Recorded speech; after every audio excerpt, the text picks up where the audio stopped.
사랑하는 이에게 시리즈 두 번째 말씀, 복음을 이해하라라는 말씀의 제목으로 거룩하신 주님의 말씀 전하겠습니다. 복음을 이해하라. 여러분에게 복음이란 무엇입니까? 한번 누군가가 여러분에게 복음이 뭐냐고 물으신다면 여러분들은 그 복음을 어떻게 설명할 수 있으시겠어요? 한번 잠깐 생각해 보십시오. 복음이란 무엇인가? 여러분들의 대답은 과연 무엇일까요? 복음이라고 말하는 복된 소식, 좋은 소식 맞습니다. 그 굿뉴스라고 하는 가스펠, 이 좋은 소식은요, 정말 이 시대를 살아가고 있는 모든 하나님의 백성, 모든 그리스도인들이 반드시 품어야 하는 비전입니다. 저와 여러분 그리스도인으로 부르심 받은 모든 이들은요, 복음으로 하나 되고 복음 안에 거하고 복음으로 살아가야 합니다. 이것이 바로 우리들에게 주어진 사명이에요. 그런데 이 복음이라는 것에 대해서 모호할 때, 복음을 제대로 이해하지 못할 때 그리스도인들이라는 사람들의 삶이 모호해지게 되는 거예요. 혼란해지게 되는 거예요. 왜죠? 복음이라는 것에 대한 정체성이 내 안에 없기 때문이죠. 그냥 교회는 밟았는데, 신앙생활 오래 했다라고 말은 하는데 그냥 마당만 밟고 지나갔고 그 안에 진정한 복음을 이해하지 못하고 깨닫지 못했기 때문에 우리의 삶에서는 우리의 삶이 복음의 삶이 되지 못하는 그러한 어려움이 일어나게 될 때가 있다는 것입니다. 그러나 여러분, 복음에 대한 우리들의 태도가 늘 하나님의 복음을 온전하게 이해한 자의 모습으로 드려지기를 소망합니다. 저와 여러분들의 삶이 하나님의 우리에게 주신 이 복음을 바르게 이해하고 올바르게 이해해서 그 복음의 삶으로 성화되기를 간절히 축원해요. 여러분, 오늘 우리에게 주신 디모데전서 2장 1절에서 7절까지의 말씀, 어제부터 듣기 시작한 이 새로운 시리즈죠. 사랑하는 이에게, 그가 너무나도 가장 아끼는 사랑하는 수제자와 같은 제자 디모데에게 디모데 전서와 후서를 써서 이 서신으로 목회서신이라는 이 서신을 써서 그가 사랑하는 그 자신의 후계자에게 어떻게 목회를 해야 되고 어떻게 양들을 돌봐야 되고 어떻게 교회를 다스려야 하는지 그렇게 가르쳐주고 있다는 것입니다. 그래서 오늘 우리에게 주신 이 말씀 속에서 오늘 우리는요, 바울이 이해했던 그 복음, 바울이 경험한 복음, 그 복음에 대해서 바울이 말하며 디모데를 향하여 바울을 위하여 세워진 자, 복음을 온전하게 이해한 자는 어떻게 살아가야 하는지에 대해서 말씀 속에서 함께 배워보려 합니다. 오늘 저와 여러분들에게 주시는 크신 은혜가 하나님의 거룩한 말씀 안에서 우리 안에 충만하기를 간절히 기도드리겠습니다. 오늘 첫 번째로 복음을 이해하라. 이 복음을 위하여 세워진 자의 복음 이해 첫 번째 말씀은요, 바로 복음은 우리 자신의 정체성을 온전하게 회복한다라는 것입니다. 복음은 저와 여러분 우리들 자신의 정체성을 온전하게 회복한다. 여러분, 바울이 정의 내린 복음이 무엇이었죠? 어제 말씀 기억나시는 분이 있다면 어제 1장 15절 말씀에 바울이 복음을 이렇게 정의합니다. mit보다 모든 사람이 받을 만한 이 말이요, 그리스도 예수께서 죄인을 구원하시려고 세상에 임하셨다 하였도다. 죄인 중에 내가 괴순이라. 아멘. 바울이 고백한 이 선포, 이것은요, 바울이 경험하고 바울이 깨달은 복음이 무엇인지 선포하고 있어요. 첫 번째는 뭐라고요? 바로 첫 번째는 예수는 그리스도시다라는 거예요. 모든 사람이 받을 만한 이 말 복음인데 이것이 바로 그리스도 예수께서, 예수는 그리스도, 그가 그리스도고 그는 죄인을 구하러 이 땅에 세상에 오신 분이다라는 거예요. 즉 예수는 그리스도, 그렇게 이 땅에 오신 분. 두 번째 데피니션이 뭐였죠? 두 번째 그의 고백은요, 죄인 중에 내가 괴수다. 나는 죄인이다. 여러분, 복음의 정의의 가장 큰 핵심은요, 이 두 가지가 담겨 있어야 돼요. 여러분, 예수가 그리스도시다라는 이 정의를 여러분 믿으십니까? 이게 복음이에요. 그러면 두 번째, 저와 여러분이 죄인이라는 것을 믿으시나요? 아멘. 원래 이 부분이 더 커야 돼요. 아멘. 맞습니다. 감사합니다. 우리가 죄인이에요. 하나님이 가르쳐 주신, 나타내 주신 복음에는요, 이 두 가지가 담겨 있어야 합니다. 예수는 그리스도시다. 그리고 나는 죄인이다. 이 두 가지가 하나님의 복음이에요. 많은 사람들이 오해합니다. 복음은 그저 내게 좋은 소식이에요. 굿뉴스예요. 좋은 일들만 일어나는 거예요. 그런데 그 좋은 소식이 내게 감동을 주고, 내게 쓰라린 아픔을 주고, 내게 회개의 길을 열어 나로 하여금 내가 죄인됨을 들여다보게 만드는 그 회심의 역사가 복음의 능력임을 믿으시길 바랍니다. 사도 바울이 그렇게 고백한 거예요. 그에게 복음은, 그가 경험하였던 그 복음의 현장을 통해 그는 복음을 온전히 직면하고 그렇게 고백합니다.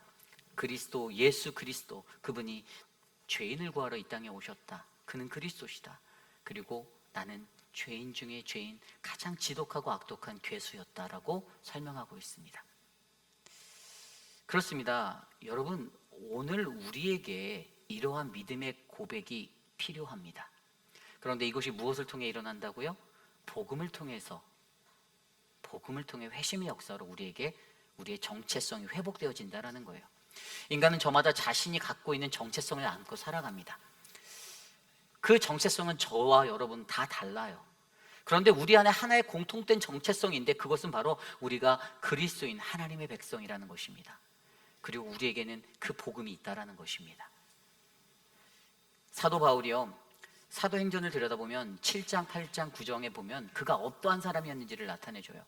그가 처음에는 7장의 하반부에 이제 스데반이 죽는 순교의 자리를 목격하고, 마지막 구절에 뭐라고 되어 있냐면 스데반의 죽임당하는 것을 그가 마땅히 여겼다라고 성경이 기록하고 있더라고요.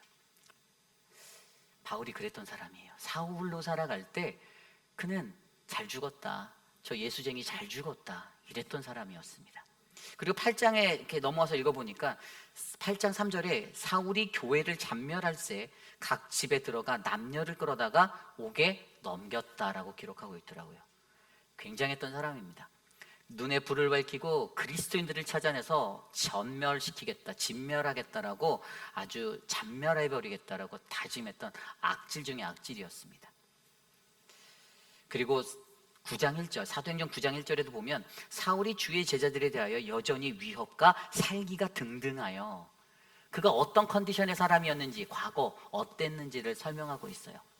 그런데 그가 다메섹 도상에서, 사도행전 9장에 다메섹 도상에서 호련히 하늘로부터 빛이 그를 둘러 비치는 그 하나님의 임재하심, 예수 그리스도를 만난 그 자리에서 그가 어떻게 됩니까? 예수님께서 사울아 사울아 내가 어찌하여 나를 박해하느냐, 당신 누구십니까?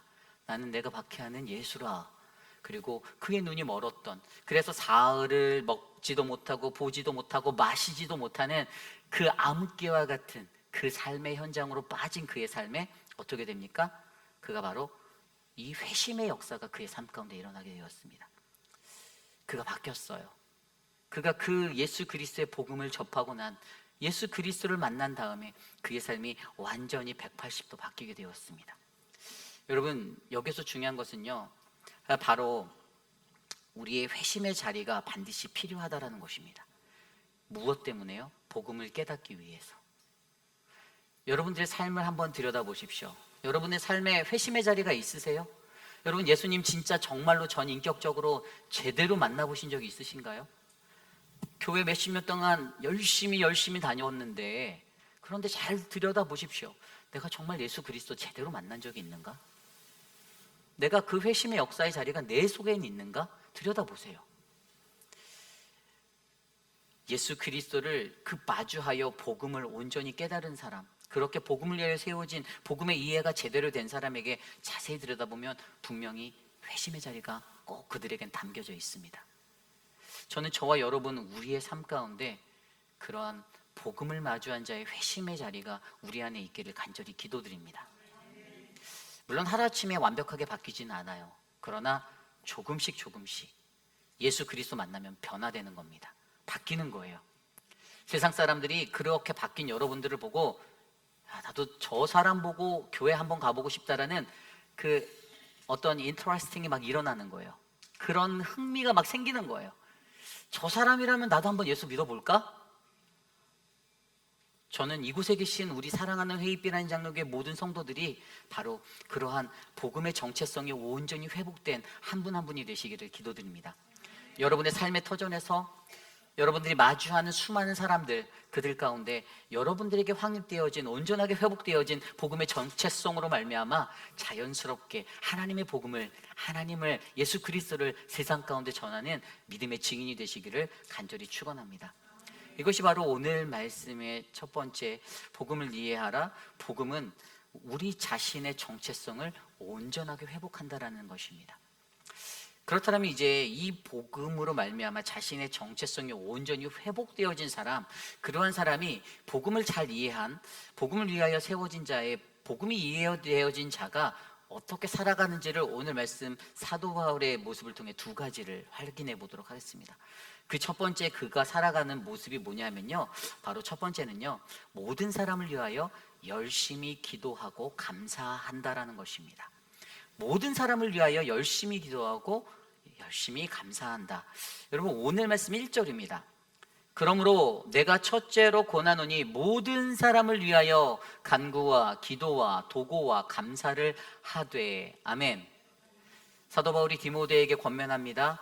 그러므로 앞서서 복음에 관해서 설명했잖아요. 그리고 나서 내가 너한테 첫째로 권할게, 모든 사람을 위해서 간구와 기도와 도고와 감사를 해라.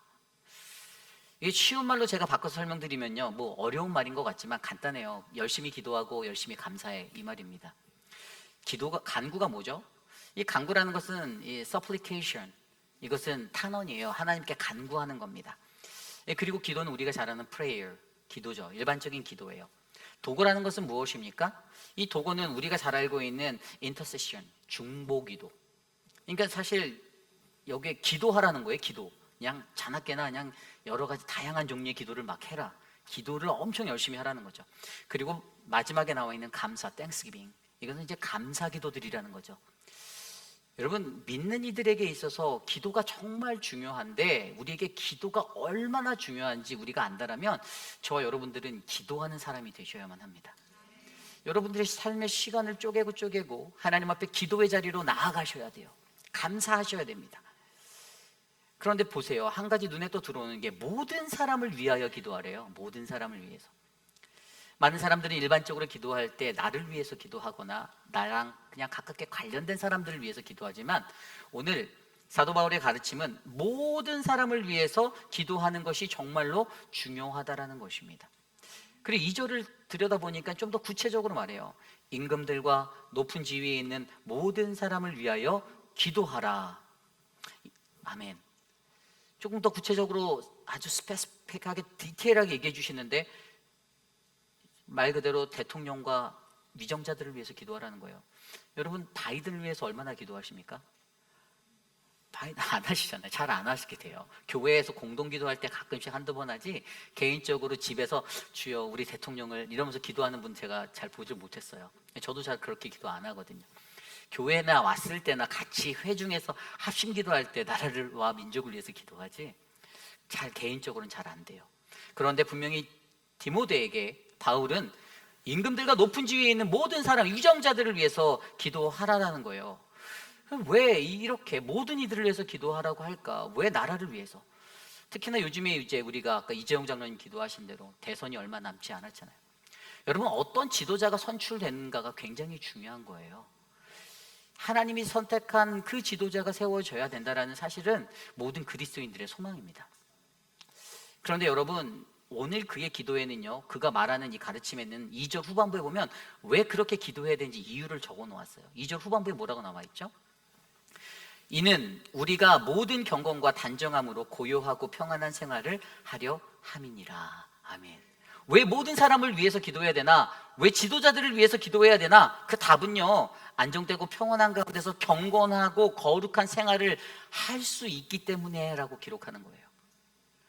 제가 이것을 다른 말로 바꿨을 때 이렇게 말합니다. 타인의 평안이 나의 평안이다.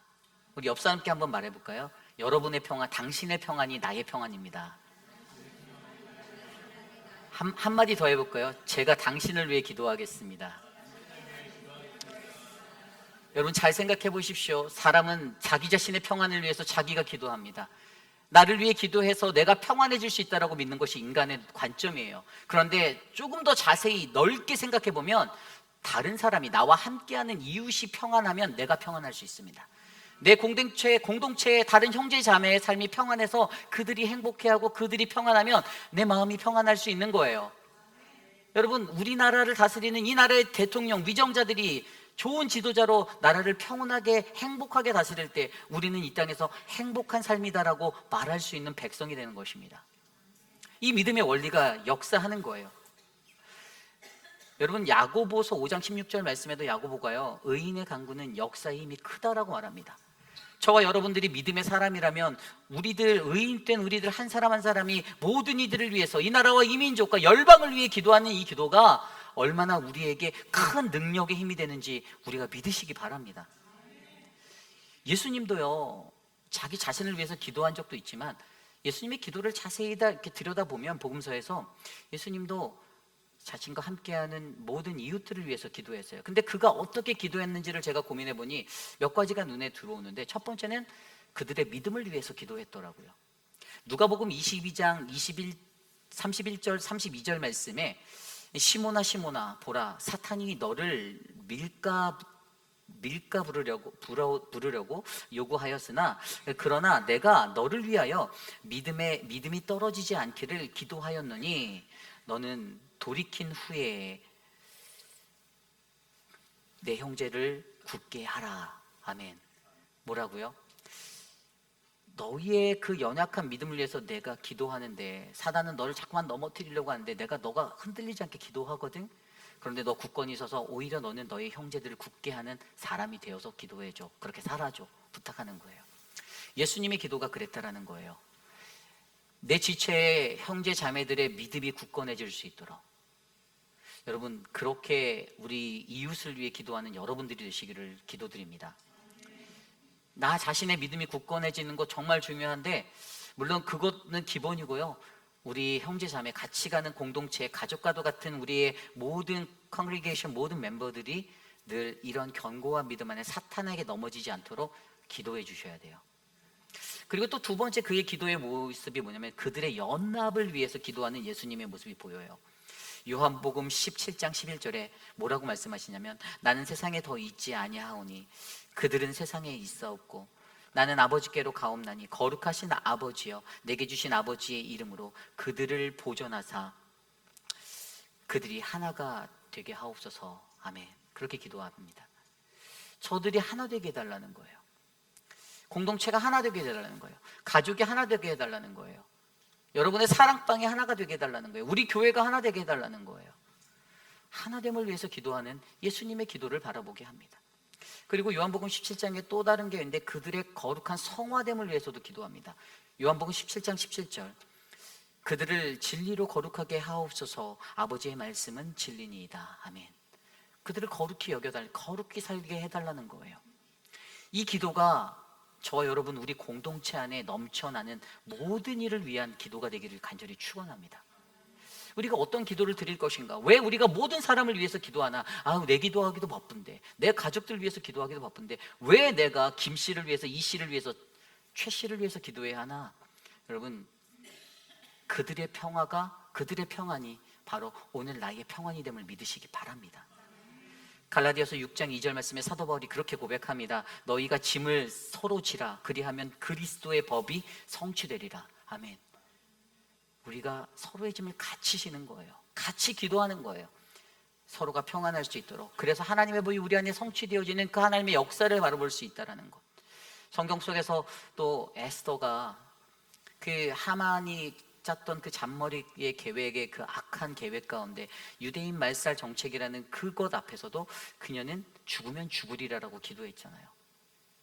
사실 그녀는 왕비였기 때문에 살 수 있었어요. 도망가도 되고 뭐 딴 거 해도 되고. 그런데 그 민족을 위해서 그렇게 기도했던 에스더의 기도처럼 저는 저와 여러분들의 기도가 바로 이곳에 계신 나와 함께하는 형제 자매들, 모든 나라와 모든 민족의 이웃, 모든 사람들을 위해서 우리가 피땀 흘려 기도하는 아름다운 기도의 자리가 되기를 간절히 축원합니다. 이것이 바로 복음을 위하여 세워진 자, 복음을 온전하게 이해한 사람이 행동하는 가장 아름다운 모습이에요. 오늘 저와 여러분의 삶이 그러한 은혜의 삶이 되기를 간절히 축원합니다. 오늘 두 번째로, 그러면 복음을 위하여 세워진 자의 복음 이해가 된 사람은 또한 어떠한 삶의 모습을 가지나, 두 번째 모습은 복음의 온전한 모든 사람을 위하여 진리를 선포해야 한다는 것입니다. 모든 사람을 위하여 진리를 선포하라. 오늘 말씀 4절이에요. 하나님은 모든 사람이 구원을 받으며 진리를 아는 데에 이르기를 원하시느니라. 아멘. 여러분, 이 구절을 믿으십니까? 저는 이것을 하나님의 마음이라고 설명합니다. 하나님의 마음이에요. 그럼 제가 한 가지 질문 드려볼게요. 여러분, 하나님은 모든 사람을 구원하십니까? 맞습니다. 아니에요. 모든 사람 구원하지 않아요. 죄송합니다. 이게 잘 들으셔야 돼요. 하나님은 절대로 모든 사람을 구원하지 않습니다. 다른 말로 하면 이게 뭐냐면요, 하나님은 누구에게나 열린 복음을 제시해 주시지만 구원받는 자는 정해져 있습니다. 여기서 아니요라고 한 분이 딱 정확히 말씀하셨어요. 아니에요. 저도 그렇게 믿습니다. 복음은요, 누구에게나 열린 복음 맞습니다. 남녀노소, 아이들, 노년에 이르기까지 누구나, 죄인까지도 다 누릴 수 있는 복음이에요. 그런데 문제는 그 복음은 구원받는 모든 이들에게 열려있는 것이지만 다 해당되는 것이 아니라는 것입니다. 구원을 이루기 위해선 여러분, 저와 여러분들이 구원에 합당한 삶으로 살아내셔서 마지막 날에, 주님이 다시 오시는 그날에 주님 앞에 섰을 때 그분이 우리에게 의의 면류관을 씌워주시는가 아닌가, 거기에 달려있다는 거예요. 하나님의 심판대를 거쳐야만 해요. 이것이 굉장히 중요한 거예요. 이게 뭔 말인가 하면, 오늘 말씀의 배경이 되는 이 에베소 교회, 여러분, 제가 말씀드렸잖아요. 에베소에서 3년 사역했다고 했어요, 바울이. 데살로니가 교회 같은 데서는 3주 사역하고 폭발적인 부흥의 역사가 있었지만, 에베소는 쉬운 교회가 아니었어요. 3년 했는데 어려웠어요. 근데 그가 떠나간단 말이에요. 그가 떠나가게 됐을 때 1장 3절 4절에 뭐라고 나왔는지 아세요? 내가 마게도냐로 갈 때, 이제 마게도냐 떠나가려고 하는 거죠. 너를 권하여, 디모데예요. 너를 권하여 에베소에 머물라 한 것은 남겨뒀다라는 거죠. 왜 남겨뒀는가? 그를 어떤 사람들을 명하여 다른 교훈을 가르치지 말며 신하와 끝없는 족보에 몰두하지 말게 하려 함이라.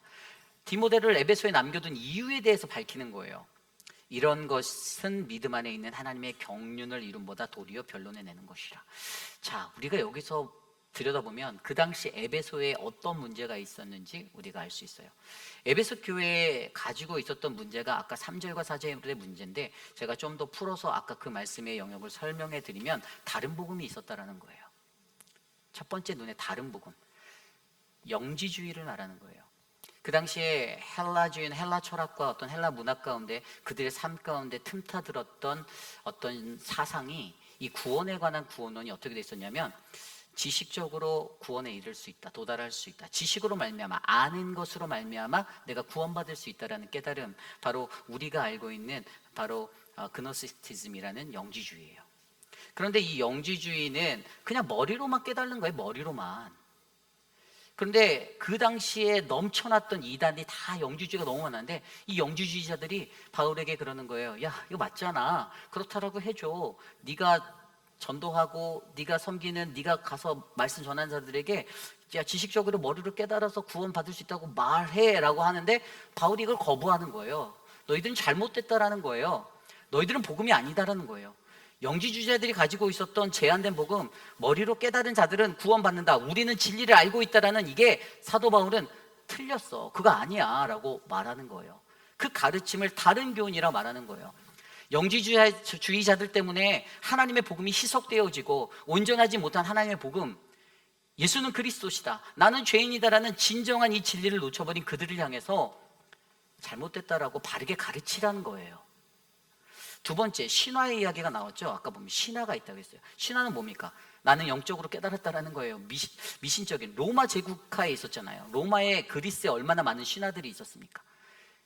그냥 그런 것들을 깨달으면 구원받는다, 말이 안 된다라는 거예요. 그것도 틀렸다라는 거예요. 세 번째가 뭐예요? 족보. 이거는 유대적 율법주의예요. 유대인들이 나는 선민이다, 내가 족보가 있거든, 나는 이런 혈통의 사람이야, 나 유대인이야, 나 구원받았어, 그러니 나는 구원받았어. 그게 아니다라는 거예요. 틀렸다라는 거예요. 그들이 주장하고 그들이 말하고 그들이 가르치고 나누는 모든 구원에 관한 구원론이 다 틀렸다라는 거예요. 절대로 구원에 이를 수 없다라는 거예요. 그렇게 살아서는 안 된다라는 거예요.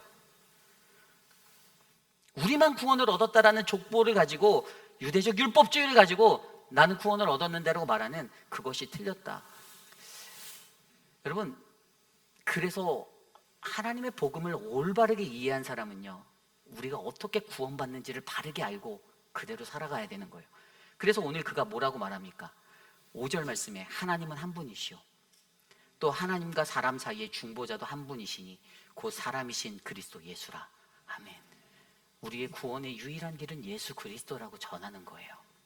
그리고 6절에 뭐라고 말합니까? 그가 모든 사람을 위하여 자기를 대속물로 주셨으니 기약이 이르러 주신 증거니라.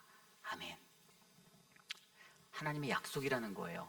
하나님이 예전부터, 아주 오래전부터 약속해 주셨던 그 증거, 예수 그리스도를 통해서 우리를 구원하시겠다라는, 죄 많은 우리를 구원하겠다라는 하나님의 그 역사에 대해서 우리가 기억하라는 것입니다.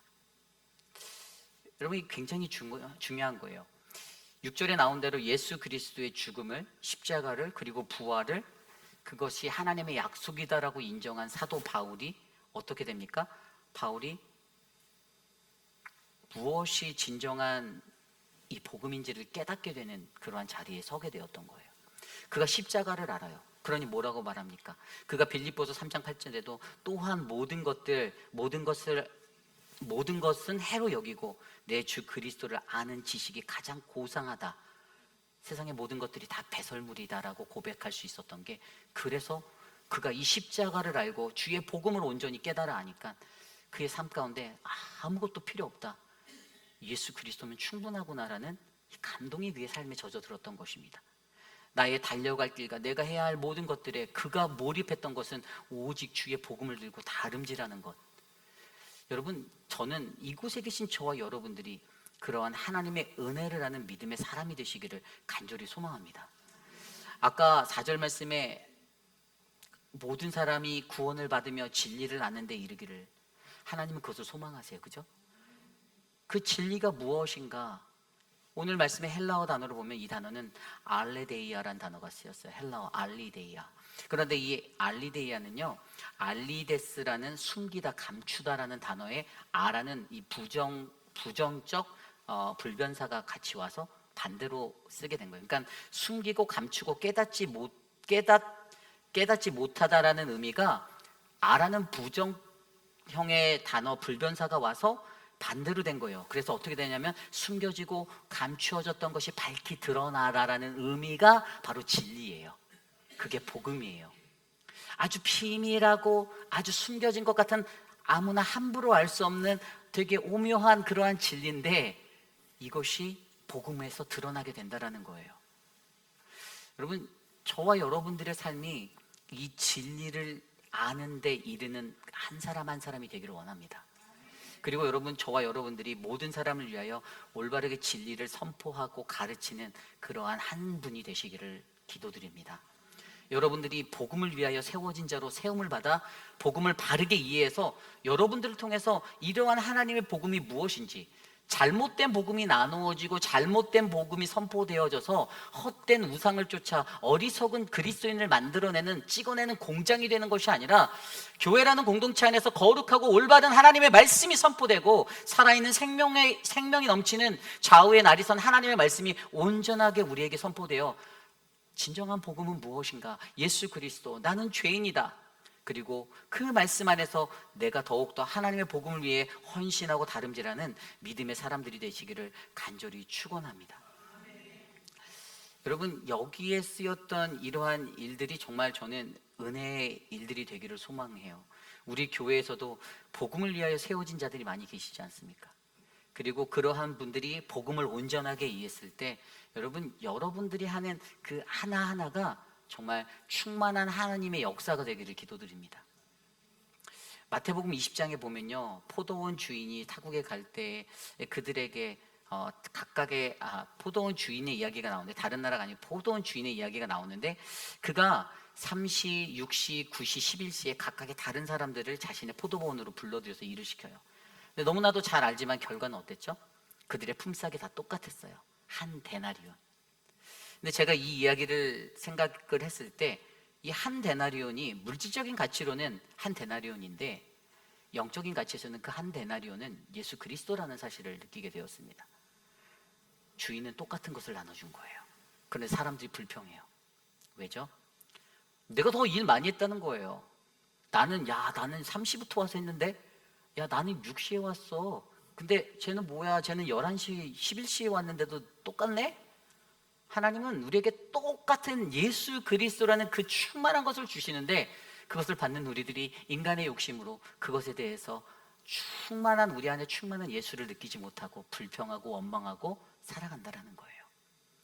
여러분들, 오늘 사랑하는 우리 회입비라는 장로교회 공동체 안에서도 여러분들 안에 동일한 예수 그리스도, 한 데나리온의 예수 그리스도가 계시다라면 여러분, 그것으로 말미암아 내게 주신 것, 내게 오늘 감사하고 하나님 앞에 감사하고 모두에게 감사하며 섬기시는 한 분 한 분이 되시기를 기도드립니다.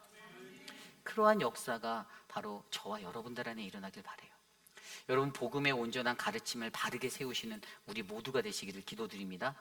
어떠한 삶의 형편에서든지 하나님의 진리를 흐트러뜨리지 마시고 하나님의 복음이 무엇인지 바르게 이해하고 바르게 말하고 바르게 가르치고 바르게 나누는 믿음의 공동체, 바로 우리 교회가 될 줄 믿습니다. 이제 말씀을 정리해 보고자 합니다.